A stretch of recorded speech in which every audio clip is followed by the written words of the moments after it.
I humbly pray that the same Spirit which has attended the other Oro humildemente para que o mesmo Espírito que acompanhou os demais oradores desta manhã comigo esteja enquanto falo a vocês.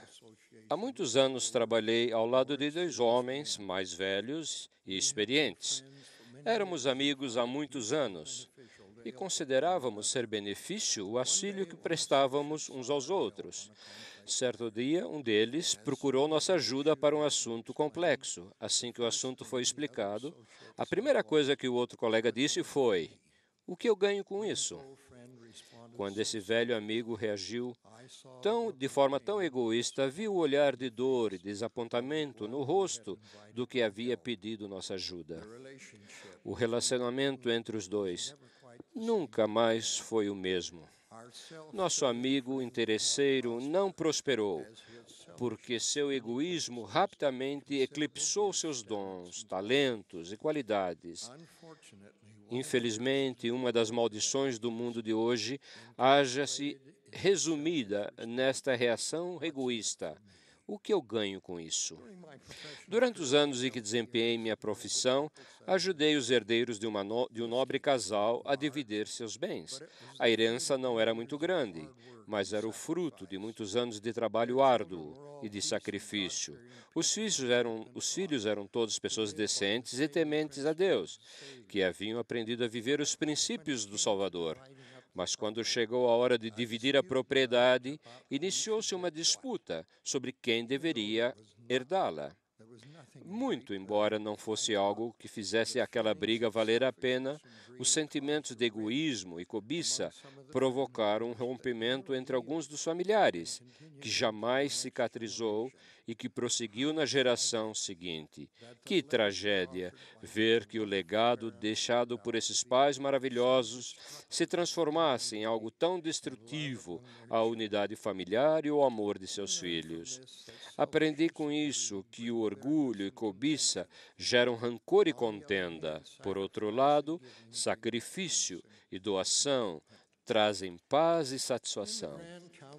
No grande conselho do céu, quando o grande plano de salvação para os filhos de Deus foi apresentado, Jesus respondeu: "Eis-me aqui, envia-me. E Pai, faça-se a tua vontade, e seja a tua glória para sempre." E assim ele se tornou o nosso Salvador. Em contraste, Satanás, que havia sido considerado o filho da manhã, opôs-se dizendo que viria e redimiria a humanidade toda, de modo que nenhuma alma se perderia. Satanás impôs duas condições.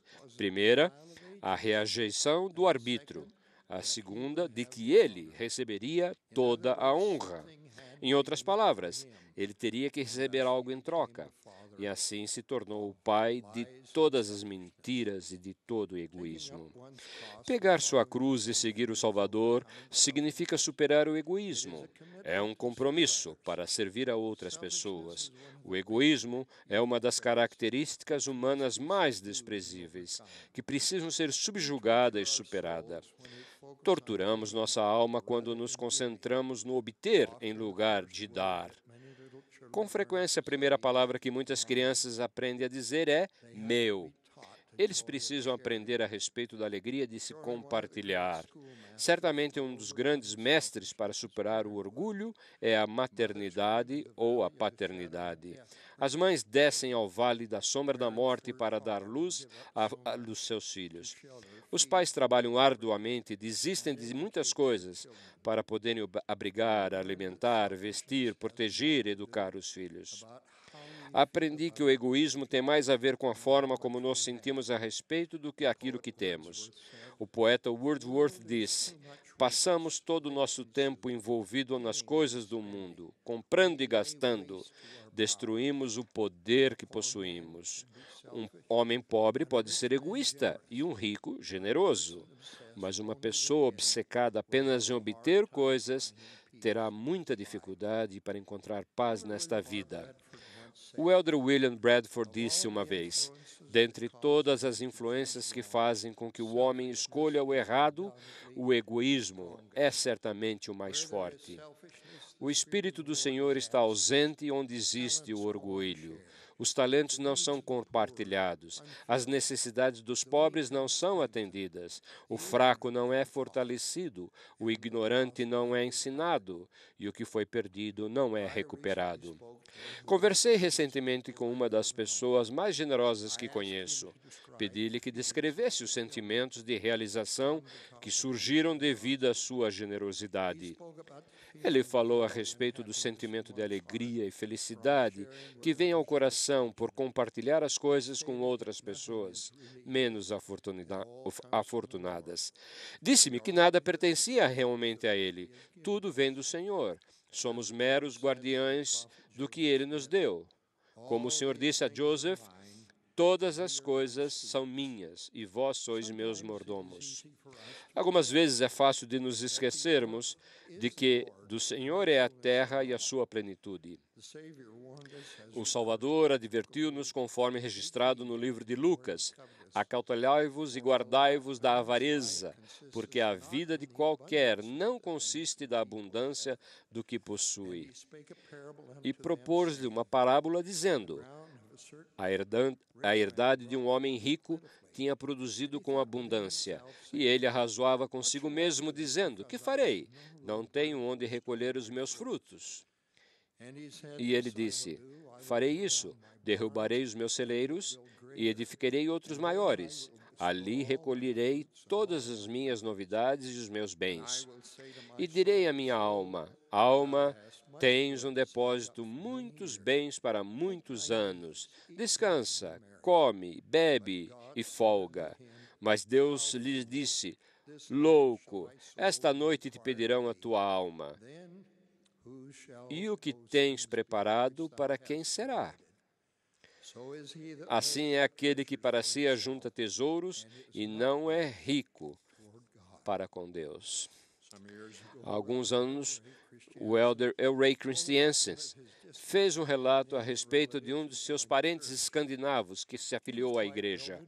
Ele estava bem de vida, vendeu suas terras e gado na Dinamarca antes de vir para Utah com a sua família. Durante algum tempo, ele teve sucesso no que se referia à igreja e também às suas atividades, e prosperou financeiramente. Ficou, contudo, tão apegado às posses materiais que esqueceu de seu propósito ao vir para a América. O bispo conversou com ele para que se tornasse ativo na igreja como era antes. Os anos se passaram e alguns irmãos, ao visitaram, disseram: agora, Lars, o Senhor foi bom para você quando você estava na Dinamarca. Ele tem sido bom para você desde que você chegou aqui. Achamos agora que, uma vez que está um pouco mais velho, deveria gastar parte do seu tempo e os seus interesses com a igreja. Afinal, você não poderá levar essas coisas com você quando você partir. Chocado com esse comentário, o homem replicou: bom, então eu não vou. Mas ele foi. Assim como todos nós iremos. É tão fácil para algumas pessoas ficarem obcecadas com o que possuem e perdem a perspectiva eterna. Quando Abraão foi para o Egito, seu sobrinho Ló acompanhou-o até Betel. Tanto Abraão como Ló tinham rebanhos, manadas e tendas. Não tinha capacidade a terra para poderem habitar juntos, porque os seus bens eram muitos, de maneira que não podiam habitar juntos. Depois de alguns atritos entre os pastores de Abraão e Ló, Abraão fez uma proposta a Ló: ora, não haja contenda entre mim e ti, e entre os meus pastores e os teus pastores, porque nós somos irmãos. Se escolheres a esquerda, irei para a direita. Se a direita escolheres, eu irei para a esquerda. Ló viu o que poderia ganhar com aquilo. Ao vislumbrar a fértil planície do Jordão, escolheu a terra que ficava próxima à cidade mundana de Sodoma. Abraão satisfez-se em levar seus rebanhos para viver na terra mais árida de Canaã. Apesar disso, acumulou ainda mais riquezas lá. Abraão é, contudo, lembrado mais como um grande patriarca do povo do convênio do Senhor. Uma das primeiras referências que temos quanto ao pagamento do dízimo foi quando Abraão pagou o dízimo de tudo o que possuía para Melquisedeque. Abraão tinha confiança do Senhor, que mostrou-lhes as inteligências do mundo pré-mortal, a escolha de um redentor e a criação. Abraão ficou também conhecido por sua disposição de sacrificar o filho Isaque. Esse tremendo ato de fé simboliza o sacrifício mais altruísta de toda a história, quando o Salvador deu sua vida para todos nós para expiar por nossos pecados. Há alguns anos, um menino coreano pegou sua mesada semanal e comprou jornais. Então ele e outros amigos venderam os jornais nas ruas de Seul, na Coreia, para conseguir dinheiro para ajudar um colega de escola que não tinha dinheiro suficiente para continuar os estudos.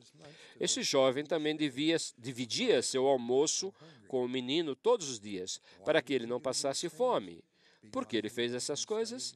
Porque ele havia estudado a história do bom samaritano e não queria apenas aprender a respeito do bom samaritano, mas queria conhecer o sentimento dele, fazendo o que um bom samaritano faria.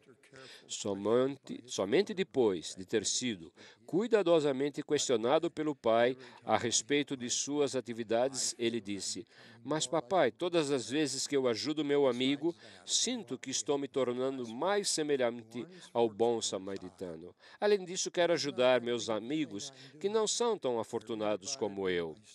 Não estou fazendo nada demais. Li a esse respeito no meu manual do seminário e senti o que eu deveria fazer." O menino não perguntou o que eu ganho com isso, antes de realizar esse ato de bondade. De fato, ele o fez sem pensar em recompensa ou reconhecimento. Em 11 de setembro de 2001, as torres gêmeas do World Trade Center em Nova York foram atingidas por aviões controlados por terroristas que provocaram o desarmamento das duas torres. Milhares de pessoas foram mortas. Devido a essa tragédia, soubemos de centenas de histórias de atos corajosos e altruístas. Um relato tocante e heróico encontra-se na história veiculada pelo jornal Washington Post a respeito do coronel do Exército aposentado Sir Rick Rescorla, que trabalhava como vice-presidente de segurança empresarial no banco de investimento Morgan Stanley Dean.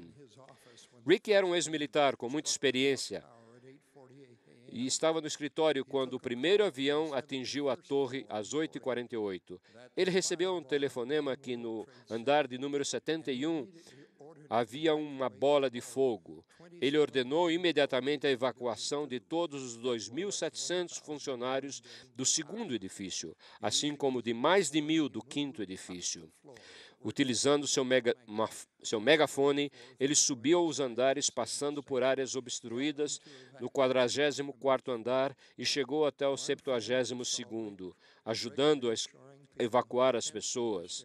Um amigo contou que viu Rick tranquilizando as pessoas no 10º andar. E disse: "Rick, você tem que sair também, assim que eu estiver certo que todos saíram", replicou. Ele não estava de forma alguma perturbado. Estava colocando a vida de seus colegas antes da sua própria. A esposa assistira o jato da United Airlines bater contra a sua torre.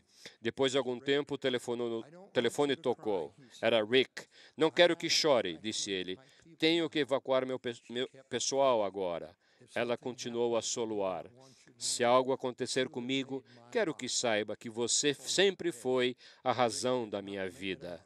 A ligação caiu. Rick não sobreviveu. Morgan Stanley perdeu apenas 6 de seus 2.700 funcionários na Torre Sul em 11 de setembro. Um milagre isolado em meio à carnificina. E os executivos da companhia disseram que Rescorla merece a maior parte do crédito. Ele preparou um plano de evacuação. Ele levou apressadamente seus colegas para um lugar seguro.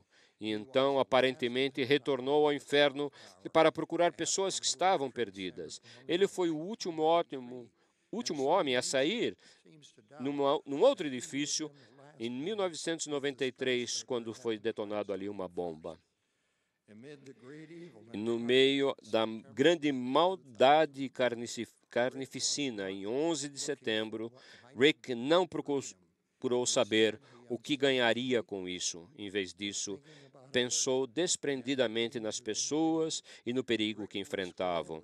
Rick Rescorla era o homem certo, no lugar certo, na hora certa. Rick, um gigante de 62 anos de idade, que friamente sacrificou sua vida pelos outros. Como o próprio Salvador disse, ninguém tem maior amor do que este, de dar a alguém a sua vida pelos seus amigos. A maioria de nós não demonstra ser altruísta de forma tão dramática, mas para cada um de nós, desprendimento significa ser a pessoa certa na hora certa, no lugar certo, para prestar um serviço. Quase todo dia traz oportunidades para se realizar pequenos atos altruístas por outros.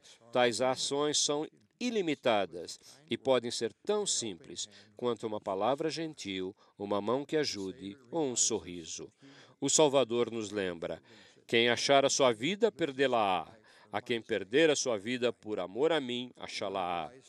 Um dos paradoxos da vida é que uma pessoa que aborda tudo com atitude, o que eu ganho com isso, pode conseguir dinheiro, propriedades e terra, mas no final perderá a satisfação e a felicidade que sente uma pessoa que compartilha seus talentos e dons generosamente com outros. Quero testificar que o maior e melhor serviço a ser desempenhado por qualquer um de nós é realizado a serviço do Mestre. Nas diversas atividades de minha vida, nenhuma foi mais recompensadora ou benéfica do que aceitar os chamados de serviço nesta igreja. Cada um deles é diferente. Cada um deles traz bênçãos especiais. A maior realização não é prestar serviço e não ficar pensando o que eu ganho com isso. Digo isto é um testemunho.